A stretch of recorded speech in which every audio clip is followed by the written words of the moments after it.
I think I'm going to be leaving the Democrat Party because this happens. This happens too often, where they're blaming the opposite party when they know they can do the right thing. They need to do the right thing and reopen this government instead of keeping it shut down like they're hijacking the American people. I've seen it before. We've seen them vote the right way when they're in power. So why can't they vote the right way when they're not in power? So get this government back open, get the American people what they deserve. And this is basically a Schumer shutdown from what I've seen, from what I've been watching on C-SPAN, what they show and what they show the Democrats whining and crying and blaming. That's what I see. Wow.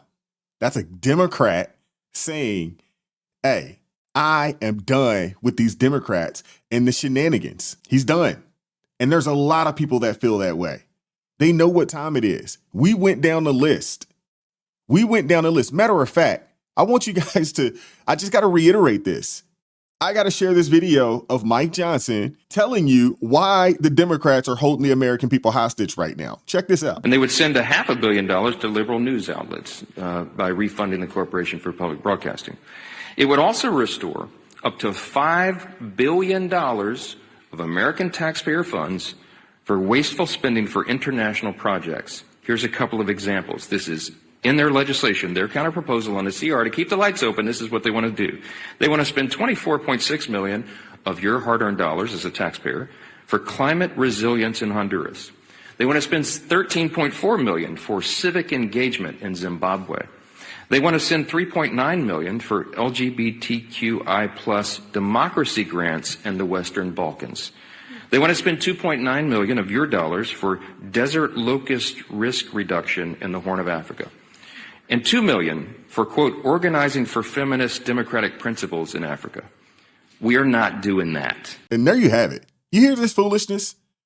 And that's on top of the $200 billion that they want to give for illegal health care or healthcare benefits for illegal immigrants.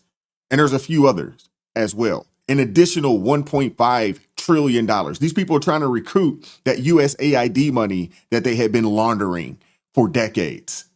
These people think they're slick, but we're not falling for it anymore. We're not. And the American people are waking up. People on both sides of the aisle are waking up.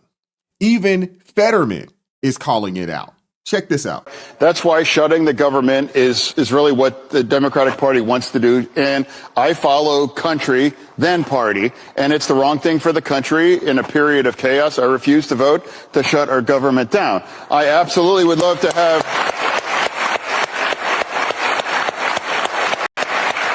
I would love to have a conversation about extending the tax credits for health care. Absolutely.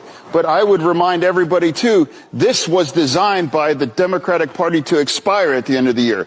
This is not something taken by the Republicans. They were designed to expire. Now, let's have a conversation to extend it and not shut our government down. Yeah. These people are holding the country hostage based off a policy that they created that had a designated end date that doesn't even end this year. If I'm not mistaken, it ends next year. And they shut the government down to grandstand. These are some sick individuals. They really are, man. And I'm glad the American people are starting to wake up, man. But I want you guys to see this. This was somewhat of a mic drop moment from Stephen A. Smith. He was at this same town hall or panel, show that they had on News Nation. He was there. This was a mic drop moment. Check this out. Are you going to say something? I just want to say. There it is. I'm trying to be very respectful to everybody because they deserve it. Why? Let me say that. No, because you deserve it. But let me say this. I don't think Washington understands how ticked off we truly are. Think about the conversation that we're having right now. You brought up the single-payer system, emulating Canada. We're looking at a president that just gave $20 billion to Argentina. Mm-hmm. We're hearing about or witnessing what I consider to be a retribution tour. And even though to some degree I don't blame him because of how people went after him, still it appears to be counterproductive. We're listening to this kind of stuff while a young man walked up to the microphone and said that he had to leave here to go and work on DoorDash to help pay for his daughter's tuition. Meanwhile, everybody up here getting paid. But he ain't. This is this kind of stuff right here. That's how you know, and I'm not accusing any of you directly or personally of feeling this way. I'm just talking about the apparatus that is Washington, the nation's capital. This is why you have so many Americans, excuse my language, so pissed off at Washington, because somehow, some way you get to have these conversations, engage in specific elements of it to talk about what we need to do to get things better. Our debt is $37.8 trillion. Somehow, some way, the taxpayer's been paying this, been throwing money, because we all look at our check, and it's been going to the government. And somehow, some way, you're supposed to be doing something constructive and productive enough to make sure that we don't have that kind of deficit. It isn't happening. A government shutdown is going on right now. A man has to work on DoorDash when he's really an air traffic controller that we applauded. And we're up here talking about how much some money is going to cost. And the only person that don't have a check coming is him. You know what I'm going to do? I'm going to take a break. All right. You can't refute a lot of what he said, you know.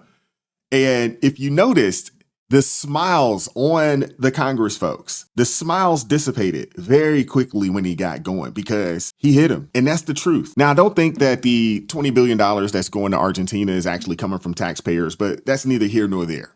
It's not a good look, though. It's still not a good look to even be having that discussion right now while our government is shut down. Let's just keep it a buck. It's not. And if you guys actually knew how much, not only, you know, a Congress person, because there are men and women, you know, there in that serve in these roles, if you knew how much they earned and how much their staff earned, matter of fact, I don't know if you guys know this, but there was a brother that broke this down. I want you guys to listen to this. Check this out. Okay, we're going to start something. We're going to start going over the budget one day at a time. Today, the House of Representatives. You want to know where the pork is going? Let's start with the people that are making the laws. The MRA, the Members Representational Allowance, is $810 million. There are 535 members of Congress with an average salary of $175,000. And yes, that has not changed since 2009. Now think about this. This is a sitting congressperson earning, what would that be? 4 times almost, 3.5 times the median salary in the United States of America. But forgive me if I'm not shedding tears over somebody that can't live off $175,000, because the average American earns $59,000. So they're making 3 times the American average. So please spare me your crocodile tears. But with an $810 million budget, with 535 members of Congress, that means on average, we are budgeting $1.5 million to each congressperson. Where is that money being spent? And what are they using $1.5 million on? Oh, it gets better. The majority and minority leadership, which would be Hakeem Jeffries and Mike Johnson, they get $37 million just for them for, I don't know. Is it caviar for breakfast? I don't know. And then the House committees, just to meet, they get $212 million. Think about that. And these people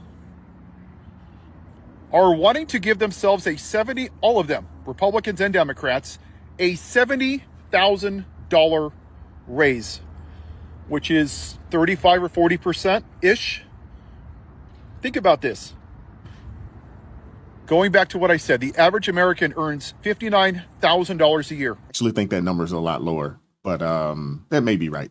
Going to give themselves a $70,000 raise. So they're going to pay themselves more, 22% more than the average American currently earns as a raise, in addition to their $175,000 current salary, which means on average they will make $245,000. And Congress can't raise the federal minimum wage, but they're giving themselves a $70,000 raise. Do you guys understand what $245,000 a year is?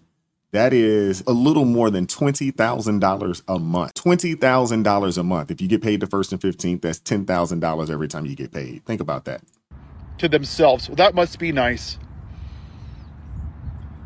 This is why this government isn't working for us. It's not a one-side issue when it comes to this. This is bananas. He's absolutely right. And the crazy thing is that each congressman, they get 18 staffers, and the wages of the 18 staffers, per Congress rep, they range anywhere from $58,000 to $200,000 a year. I mean, this is insanity, how much money these people are making, and they can do all of the pomp and circumstance of shutting down the government, and they still receive their paychecks. It's not right, man. And he's absolutely right. This is a both side of the house situation. That is not right. Now, we understand that the Democrats are the, culprits here. They're the reason that the government is shut down. But back to what Stephen A. said. He wasn't lying. The money for Argentina, it's not a good look to even be discussing that right now. It's not a good look, not with the government shut down and so many people not receiving paychecks right now. When you have this much money allotted to Congress, yet we have a almost $38 trillion deficit. These are the worst money managers in the country. You want to talk about people being fiscally irresponsible? These are some of the most fiscally irresponsible people in the country. And the Democrats want to add another 1.5 on top of that. Do you guys understand how crazy that sounds? Let me know what your thoughts are in the comment section though. Like, share, subscribe.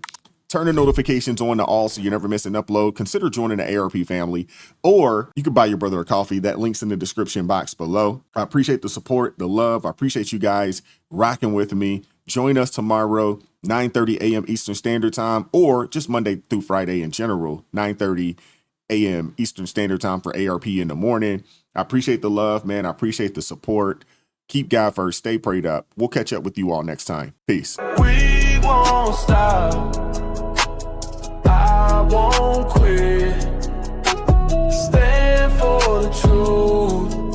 No counterfeit. Real ones rise. Let the fake ones split. Repent for the lies. Let the darkness live.